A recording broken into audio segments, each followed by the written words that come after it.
All right, good evening, everyone.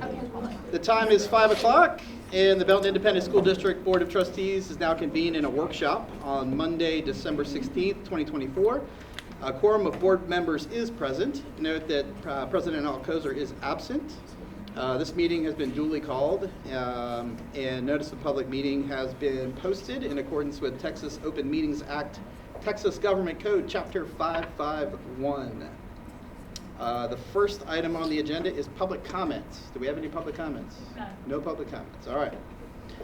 So there being no public comments, we will move on to the board workshop. So that's item number 3, legislative session process in bill tracking. Yes. I think Dr. Golden and Christine. Yeah, thank you, board. I'm excited Christine Parks is joining us, and we wanted to just talk through the legislative process. As you know, we're entering into another legislative session, the 89th Texas legislative session, and so I want to talk to you and get your input on potential process as we approach this next session. I'm so glad to be here with you tonight, and this will be a little bit heavy up front on just some things to share with you, but then the middle will hopefully be very much about you guys engaging in a conversation, and we'll just be here to listen and to facilitate. So thank you for allowing us to be here tonight and to talk about legislative advocacy, and that really is our goal, to talk about what you as a board want that to look like for yourselves as trustees, but also for us as a district as we move into the legislative session. And again, just grounded in TEA's framework for school board development, advocacy and working with legislators is one of those pieces of the framework for you, and advocating on behalf of Texas children, and more specifically Belton ISD students and children. It's always interesting when I look at advocacy and engagement. And for those of you that know me, you know I have a background as a teacher, and so as a first grade teacher, so defining things is always really important, because if you assume that little people know what something means, you might be rudely or startled to find out that maybe you're heading down the wrong path. So for me, I always like to look at what are we saying when we're talking about advocacy and engagement. So for advocacy, really that's our public support for whatever it is. We are taking a stand and we're saying that this is what we believe for our district, our community, and our children.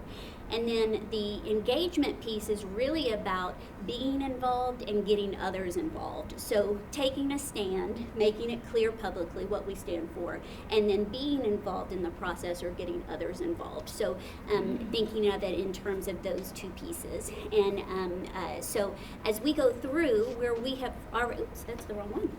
Where we have already started is we have developed our legislative priorities for this year. And you adopted those earlier this fall.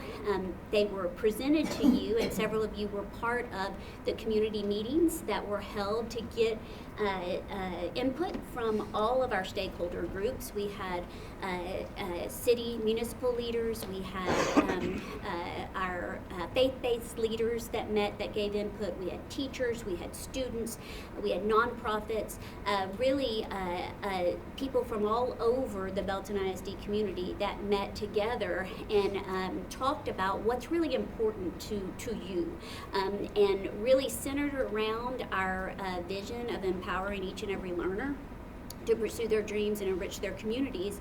There were kind of these 3 overall arching ideas themes that came from all of those discussions that provide the basis for our priorities, and that is the student experience and enhancing the student experience and preserving the student experience, teacher and staff efficacy, and making sure that we're supporting those that serve and are in the classroom with our students and in those buildings, and then the idea of accountability and transparency.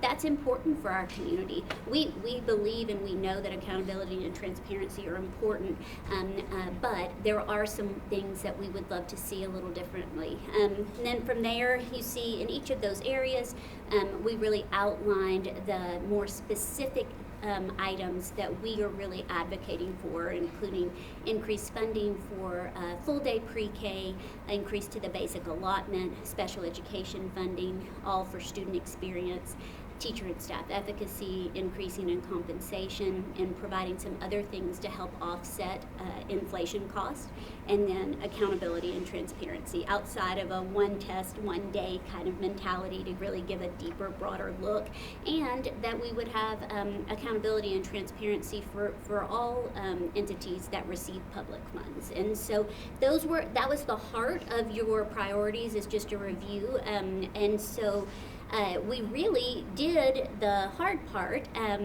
which is heavy on the front end, but here we have an outline of the entire advocacy engagement process that we are hoping to undertake this school year and for this upcoming session. So as you can see, there's kind of 5 phases that are over on the left-hand side, and adopting priorities is the first one, and that's all pre-session work, and that's what has been completed, and we have done that.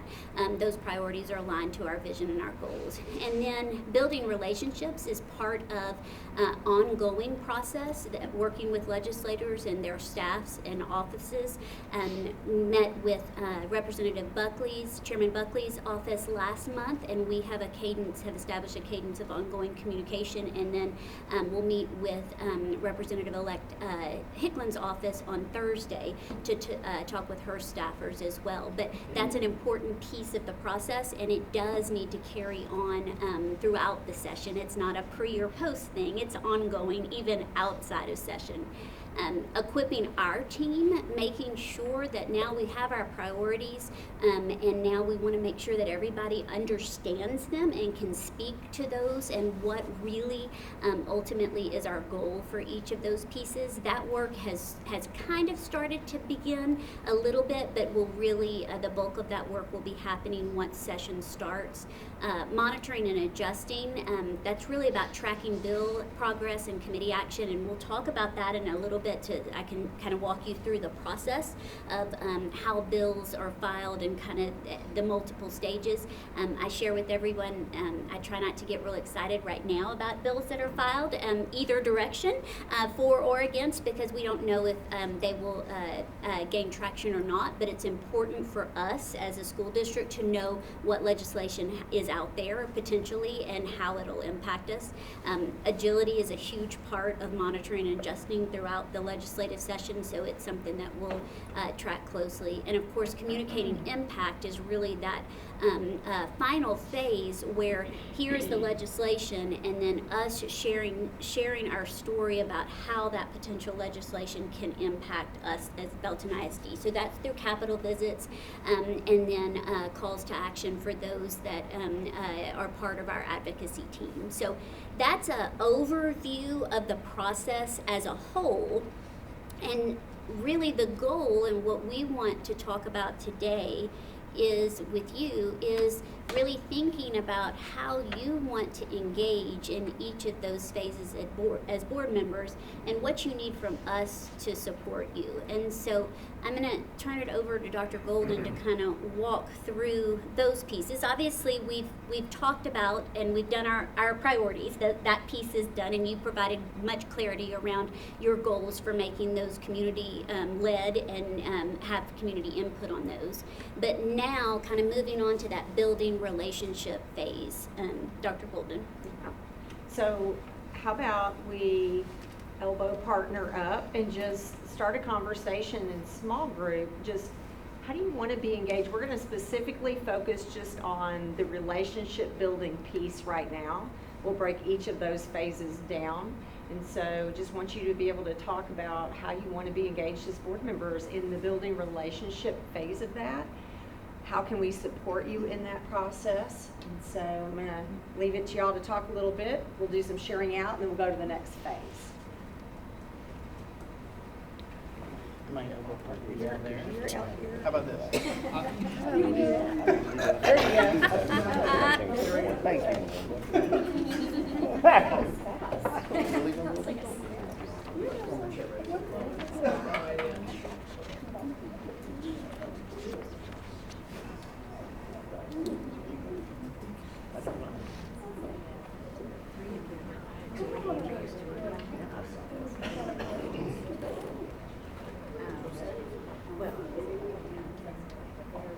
think all the above. So, yeah, all the above.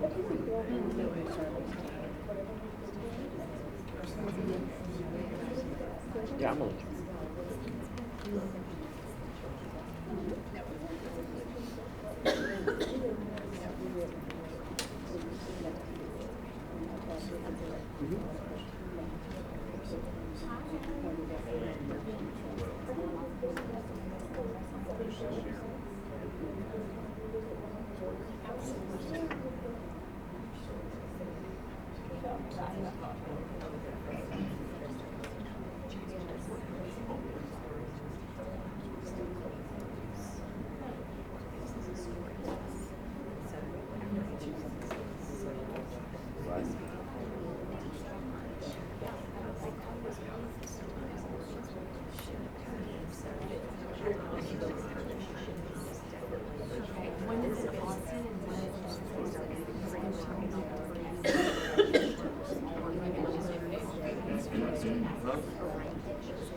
Oh.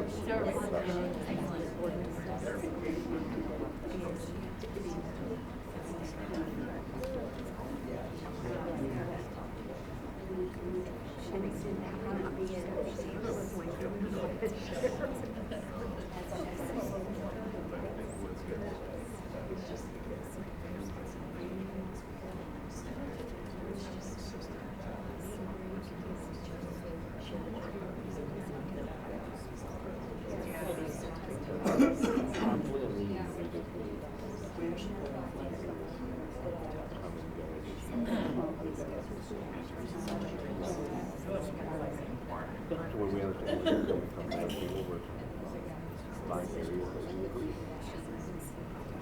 Looking for common ground.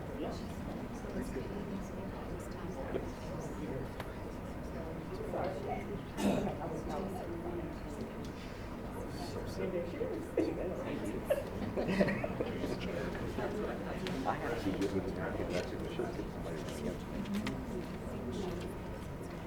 and they'll be funded. They already let me know that. I already told them, I ain't supposed to.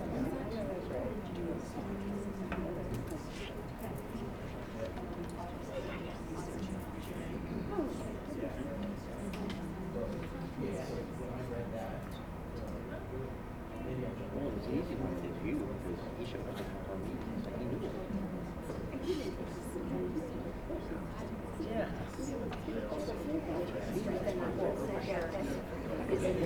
I think it's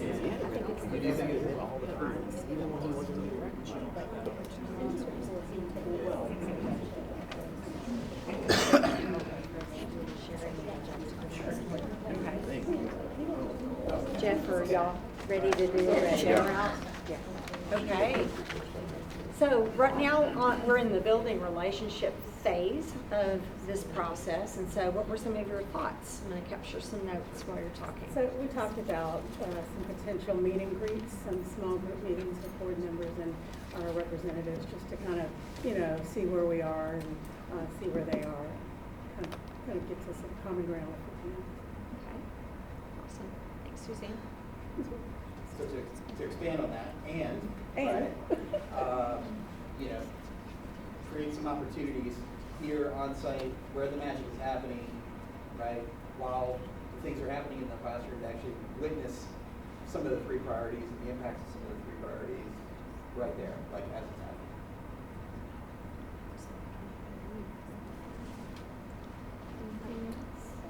So I know it says ongoing communication with legislators, and this is maybe a little bit overlap with the next one, right? But I think it's more than just our legislators, right? I think it's the other entities around us, right? We have the cities, chambers, other groups who also have who understand sort of where schools fit in the community, right? And the role of the school in the community, and the symbiotic relationship between the cities and the school systems. So I think it is bigger than just our legislators, like our immediate, legislators in office. And just to that end, I was just thinking with all the listening sessions that we've had some great listening sessions, maybe pulling some of those folks from the listening sessions so Right. they can be part of some of those conversations. part of the, whenever we talk to our representatives, bring in some PTO representatives or PTA representatives, those kinds of folks, Yeah. faith-based leaders. And we did have individuals in every single one of those listening circles who would like to be a part of the conversation, to include students. I have a young man that's been sitting on our budget, our financial ambassadors group, who is, he's gonna graduate this year, but has been super involved in listening, and I think it's just excited to have a seat at the table. So I think to include students would be a good one. So. And part of equipping the team that's important is when you have advocates, helping them understand the right questions and the right key pieces, so that they can have good conversation around those pieces, not just we need more money. That doesn't work. And so really helping people to maybe even kind of, we have 3 overarching priorities, right? And so maybe helping people kind of latch on to one of those in particular that they feel very strongly about, and letting them dive in deep so that they can have a better understanding of that priority or the subsections of that priority, around what's important to people, because that was what some of the amazing storytelling that came out and came from those priorities.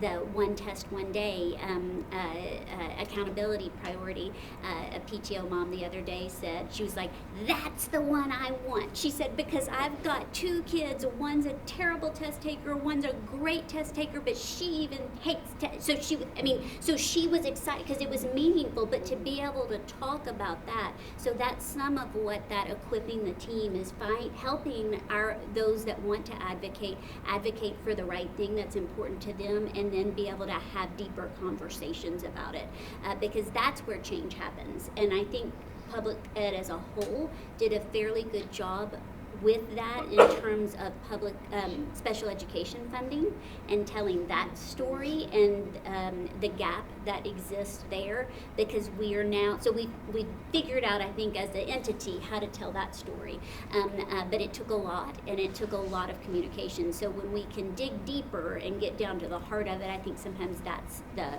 most beneficial way to have those conversations. I think that's the difference between sort of where we sit right now and the questions we're asking ourselves right now, and sort of what we've done over the last 2 years, right? So over the last 2 years, it's been very much ourselves, right, on our own. But as we look back, right, maybe not the most effective way to approach that, right? So yes, we have our story, but I think the way that the story's been heard is we just want more money. Well, no, that's not it, right? There's a lot of whys behind those 3 legislative priorities, right? And the entities that sort of mentioned earlier on, right, like the folks there like need to understand, be able to articulate the why, just like we can articulate the why, and really be able to tell some of those stories, right? Like grow the group of storytellers there, right? And we got to get those folks on board. And that's like a huge leap forward, I think, from what we do. I think that's what made this process so meaningful, is that, yes, you represent the communities in which have elected you, but this gave us the opportunity to get additional voices, and the whole process was purely listening. It was not a presentation and then you reflect on this, or it wasn't, here's what we think are our priorities, what do you think? It purely was around, tell us the stories, good and bad, of your experiences in Belton ISD, or if you don't have children in school currently with us, in your schools, or even you as a student growing up. So it was, tell us your experiences, what went well, what didn't go well. Tell us about the programs that are super meaningful and have had an impact to you or your children, and why. And then it was also just asking the questions, what do you wish a legislator knew? If you had the opportunity to speak to your representatives, what do you wish they knew about your experiences in your schools? And it was wide open. My role was to simply ask that question, take notes, and then lift out of that some of the priorities that we've seen. So So this equipping, identifying advocates, we have quite a few that want to be a part of that process. And again, like Christine said, instead of going every time and handing our legislative priorities, it really is trying to narrow down and highlight on a couple of them at different times, so that, again, you can bring people to the table where that's an issue that's particularly impactful for them. The special education funding, for example, that came out of every single group as a priority, and so lots of opinions and wanting to talk about the impact it's had on them as individuals or as teachers, because teachers were a part of our listening circles as well. So, Yeah, we've got to have the one pager on each of the priorities, right? So it's really 3 of them, right? But the one pager that really helps define the why and helps show and illustrate some of the problem, some of the story, right? You start to see that in charts and graphs and things like that, right? That actually bring that to life. That really resonated with some PTA, PTO folks. all right, we're going to switch to, I keep thinking I have control. Well, and I'm I very keep sorry. doing both, so I Okay. eventually will get it. Okay, so this next question, again, same question around your level of engagement, what support you would like. As we monitor and track bills as they make their way potentially through the process, how do you want to be engaged in that? How often do you want to be engaged in that? Or if there are specific bills you're interested, just want you to talk, and again, we'll put you back in small group for just a few minutes. How do you want to engage in this monitoring and adjusting phase of our process? Okay?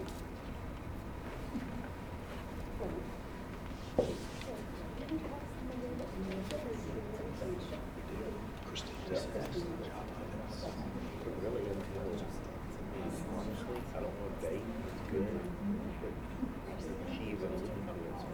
I don't even care. Get to a death, which most of them don't.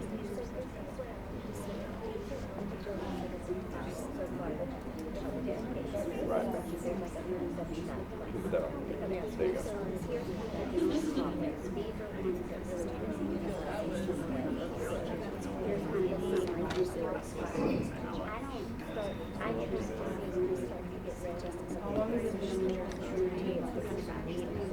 Yeah, but get to that point. So she's taking care of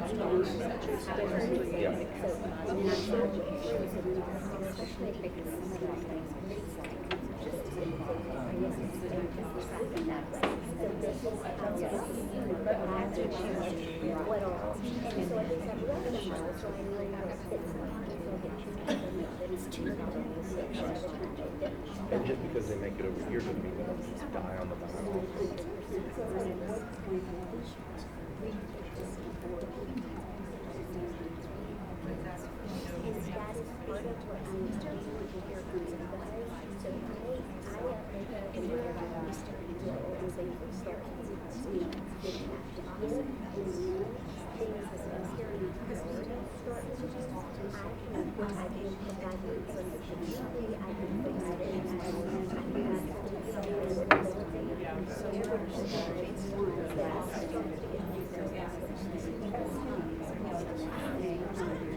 Yeah, well, yeah, but once it gets to, into some area, I mean, you can read them 3 or 4 happy and then be like, okay, what about happened today? And they're like,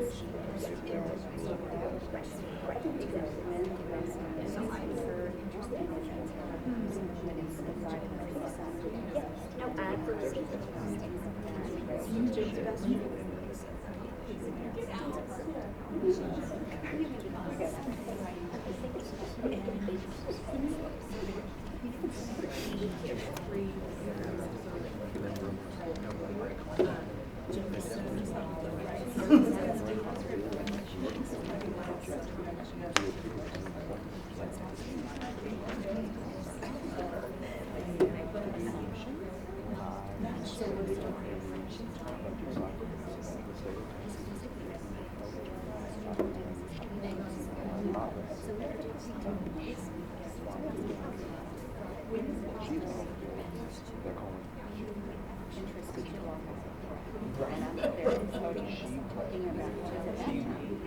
Bill that I cannot say. That's why I was the one to write that. I can say no, I didn't know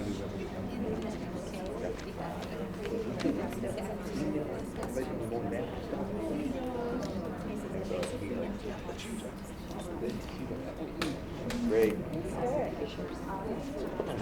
All right. So let's come back and just share thoughts. This is around engagement, around tracking bills, their progress, and any committee action. So, last year, I guess it was, or a few months ago, we learned that there's a bill tracking app or link that you can get on to do. Super helpful. And you were saying Christy might be tearing that down and helping it be a little more user-friendly just for people in education. And my suggestion is that it's not just shared with people like us or just with private administrators, but also with our parents, with our teachers, so that they have a clear understanding of what's going on in the state. Thank you, Jen. Well, we were talking and we learned that Christina's monitoring those and she showed us the process. And we thought it might be super helpful as things become to appear significant or they are significant. Maybe that's something we put in the board bulletin, you know, that kind of grabs our attention. And I like what she said about letting the parents know as well. So I know that there's another publication that goes out, maybe something in Parent Square or something. We also talked a little bit about the committee action. A couple of years ago when we were in session for the 88, there was a day where the Pub Ed House was in committee, and one of the bills that was really important to us was they had invited and uninvited testimony, if you will. Those probably aren't the correct terms. But I had the privilege of getting to go down there and spend all day. But I think it would be important to let our community know when things are being heard, and if they could send in, whether, you could write in testimony, you could go down there, we could go down, we could even take groups down there. I mean, I'll never forget that experience because it was a really big bill that had drawn a lot of attention, and there were people there from both sides of the aisle, and people were voicing their opinions and their beliefs, and it was really powerful for me to hear so many that were kind of on the same side, but it was still good to hear the perspective of the other side too. It really was. And so I think even that committee of when the committees are being held on those certain bills and when can we go down and talk would be really important, I think, as well. Because we can have that mother come down and talk about accountability. Yes. I think the reality of this particular topic is this is huge, like huge from a volume of effort and volume of work standpoint, right? Like this is not easy to do, right? The 7 of us, the 8 of us, the 15 of us, however, right? Whatever we're going to say, like it's a part-time job to do that, right? Like we're tasked primarily to do other things, right? And so to track all of this and to monitor all of this really does take a significant amount of effort. And I do know that there's some efforts out there to take away some of the tools that we have, right, to track and monitor some of this. Quite honestly, if those tools get taken away, like one of the options we may have to look at is, do we need to bring somebody in-house to do it, right, which actually costs more. So it's really it's sort of a ridiculous waste of resources to force us all into insourcing the work to track this and all the little bits and parts all the way through the system, right? Because we really don't want to look at the things, we don't want to look at the bills and the committee actions that aren't going to be meaningful down the road. Like there's a funnel, right? And we really need to catch it somewhere down the funnel, right? Like we shouldn't be tracking all the stuff at the top where there's the funnel's the widest. Like we need to pay attention as it gets further down. And so we really do need the tools to do this that are bigger than us. Well, I think that's why having that link to be able to track bills, and then again, looking at the ones that specifically have implications for our school district, and then particularly around our legislative priorities, really starting to look at which ones are aligning. Is there common ground that could be found in some of that work? So Christine's going to say, so where are we right now to kind of make that point? So yes, so to date, there's been over 175 bills filed that are really specifically tied to public education or our legislative priorities in some way, shape, or form. And so one of the things that's important to note is, so I don't get overly excited about anything that gets filed right now. I familiarize myself, and yes, it's important for all of us to, and Cabinet has done that with some that are very specific to their departments. But the process, and Chris, I think you explained it perfectly, just that idea of a funnel. So for bills, we're going to use this one. This is if a bill was filed in the House. The process for those is that it's introduced and it's filed, and then there would be, if it's read and makes an agenda, then it would then hopefully be sent, either a decision to send to committee or not sent to committee. And then the committee, so for us primarily in the House, it would be the Public Ed Committee that would hear a lot of these. There are some bills that Public Ed won't hear, that it would go a different route, but for us, the Public Ed Committee would hear those bills. They would make decisions, potentially amendments, whatever that may or may not look like, and then there would be a vote for it to go to make it out of committee. Once it made it out of committee, if it did, because some will fail and they won't go anywhere even out of committee, if it does make it out of committee, then it's going to go to the originating floor for consideration, which in this case would be the House. It's going to get read a couple of times potentially, and a vote on that, and then it still has to go now to the other chamber. So in this example, it originated in the House, so now it's got to go to the Senate.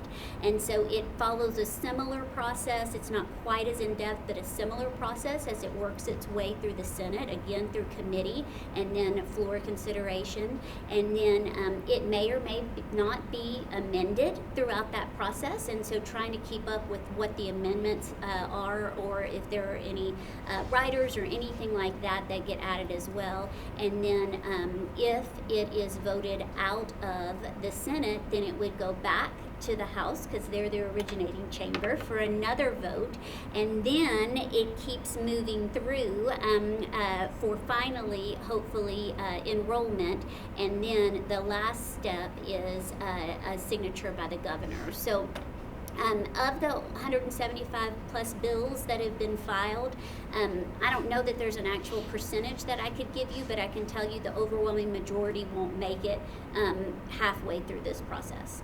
And so it's a matter of watching and keeping up with calendars and what is on the agenda for both the House and the Senate as those originating chambers, whichever one it originates in, to see where, to monitor what action looks like. And this, again, this example was the process for the House. This is the same process, it's just for the Senate as it comes through. So there are several steps, and again, we don't get super excited about anything just yet as we're waiting and watching for those, but it is important that we're familiar with them so that we know what's out there.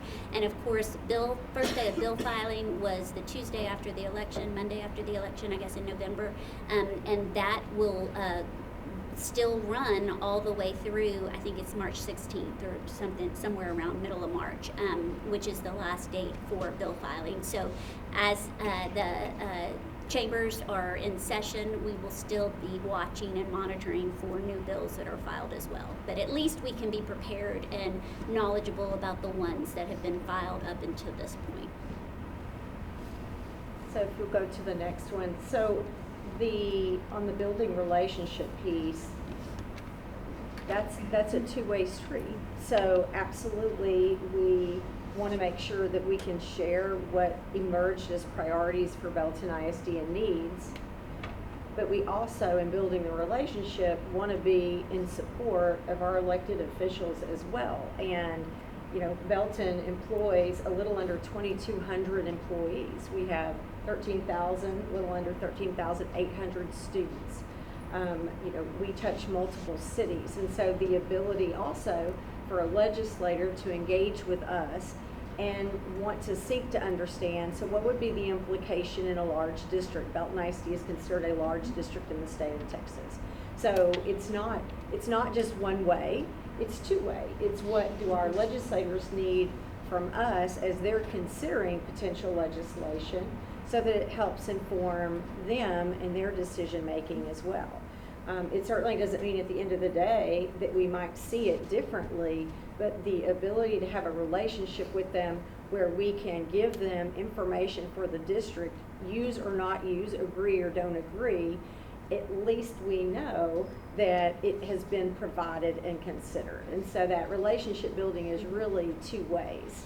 And so we want to be of assistance also, because not all bills written, and as we all know, not all legislation is good legislation with best intention. It maybe isn't all, there's always this finesse of one word here or one word there. And so just the ability to say, if that passes in its current state, here's the impact. And so that building relationship is really a two-way process, and that ties into this communicating impact.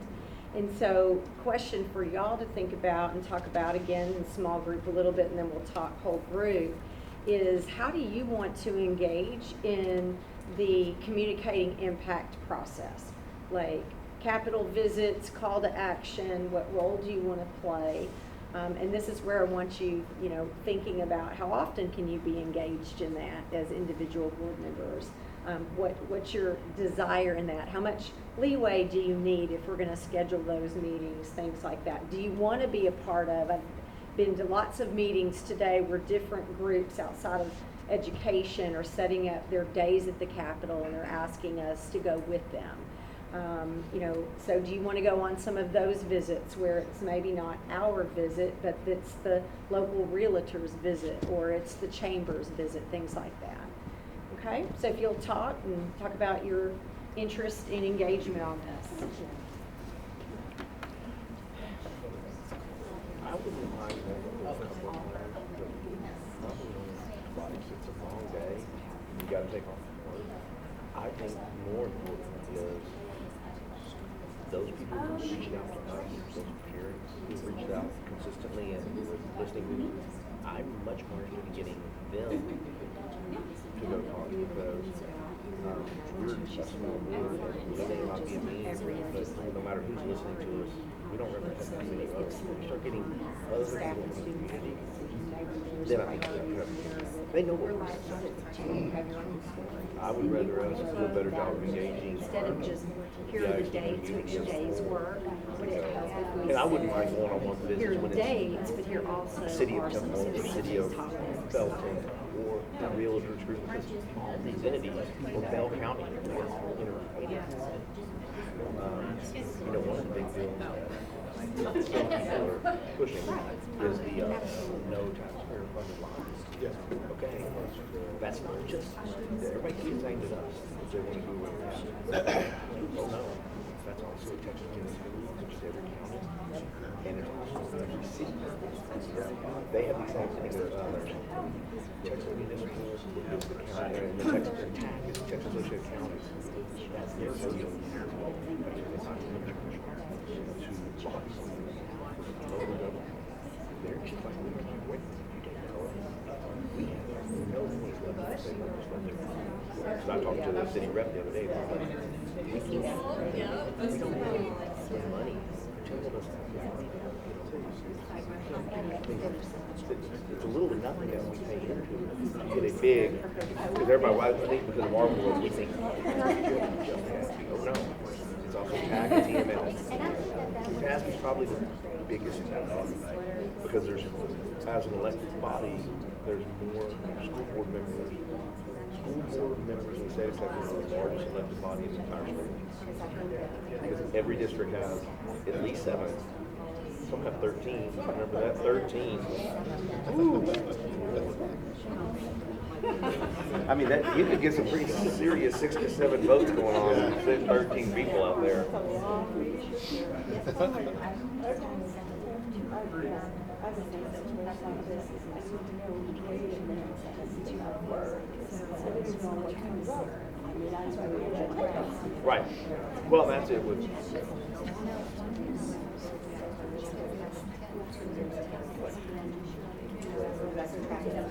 What? Yeah, we need to do a better job of getting our people who come to all these different, you know, the ones that how do they do this? How can you go?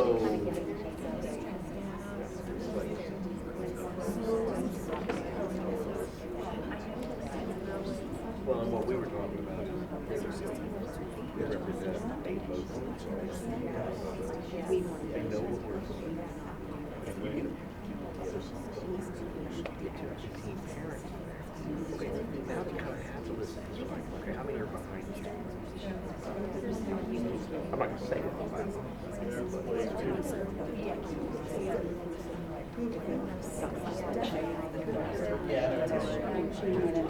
No, we're not going to mention that because she'll pass it. That's what we're going to do. We're just kind of talking about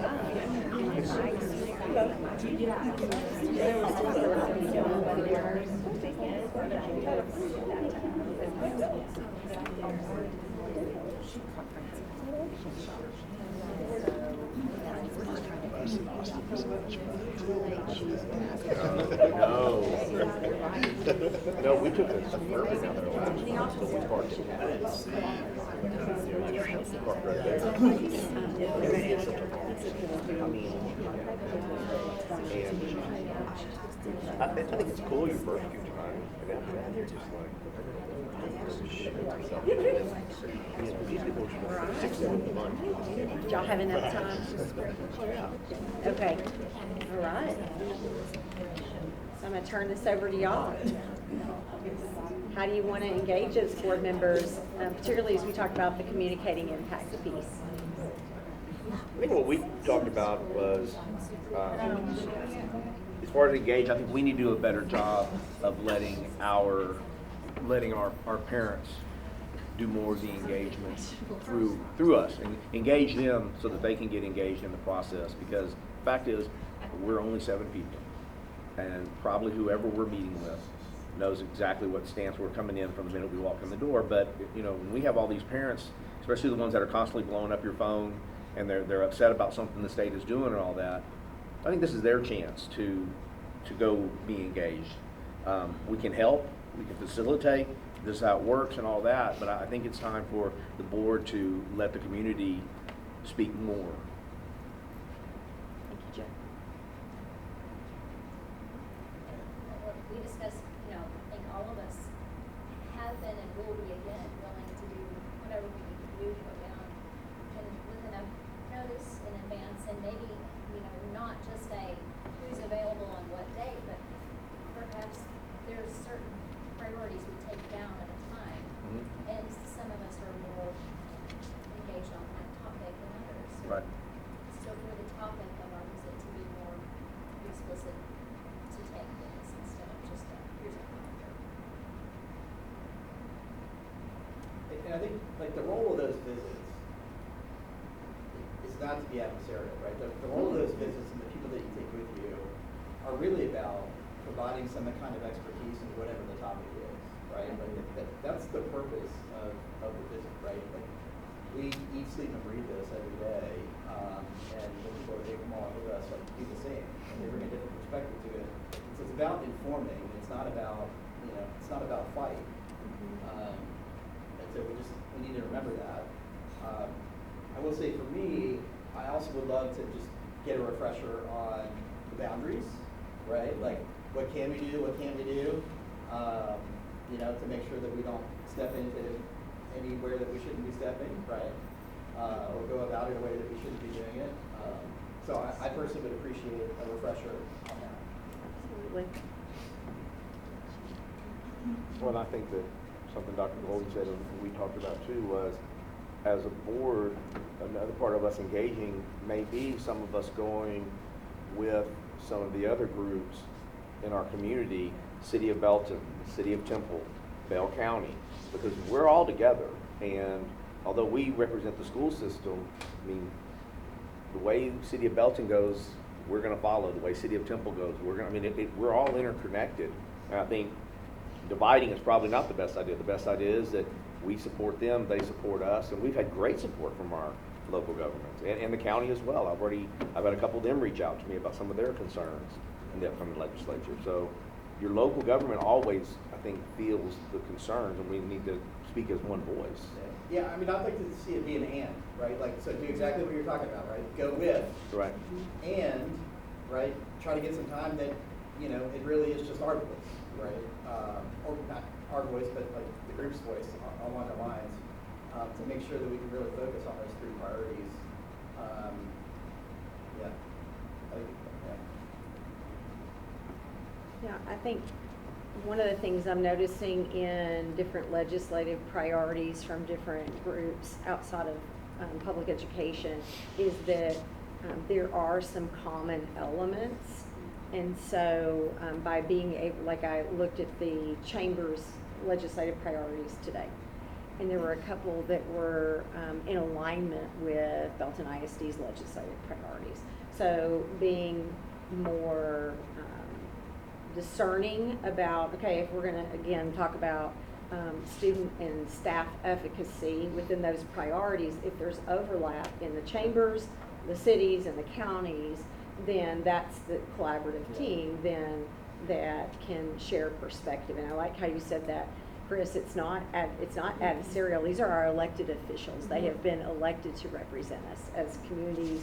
And so it's not to be adversarial, it's to help understand impact. And again, at the end of the day, people have to vote the way they feel like they need to vote, but without engaging and without talking about the implications for your different entities, then maybe someone's vote wouldn't be as informed if you chose not to engage with them. And so appreciate that perspective, that it's not being adversarial, it's informing and looking for common ground and sharing impact.